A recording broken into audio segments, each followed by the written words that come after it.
his life. He was living in a cottage in in Wales for the last year or 18 months, cared for by his grown-up sons, because originally he's from Wales, that's where his family are. And we used to go and see him regularly.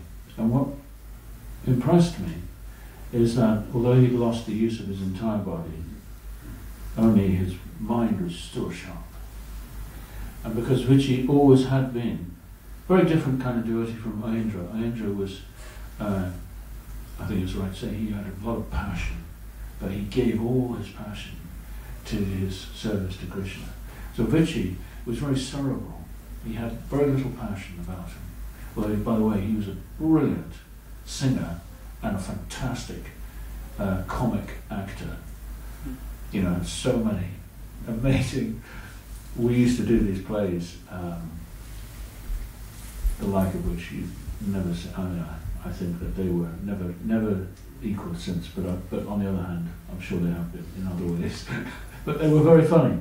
So he had this tremendous sense of humor, but he was essentially a cerebral person, a very gentle soul, very Brahminical.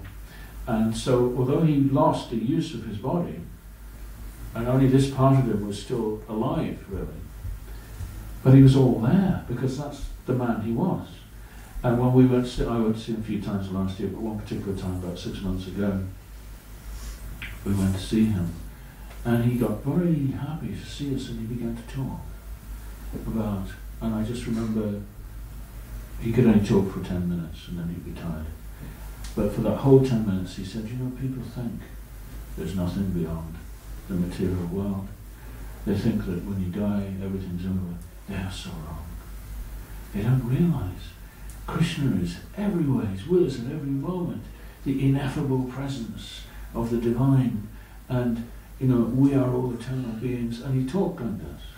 He said, this body is temporary, I have no fear to die, whenever Krishna wants to take me, I'm ready, but all I wish, and this is what he repeatedly said, is I just remember those sweet days when we had Harinam on Oxford Street, and when we were working together to serve Prabhupada, and my only wish is I want another opportunity to serve Prabhupada's movement. And that was his, to the dying day, that was his wish.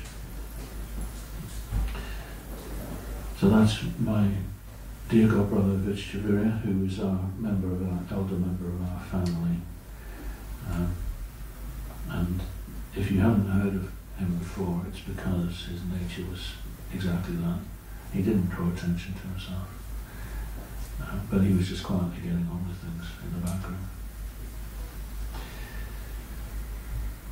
Sriman Ayendra Prabhu ki Jai, Sri Vichyavira Prabhu ki Jai, Sri Prabhupada ki Jai.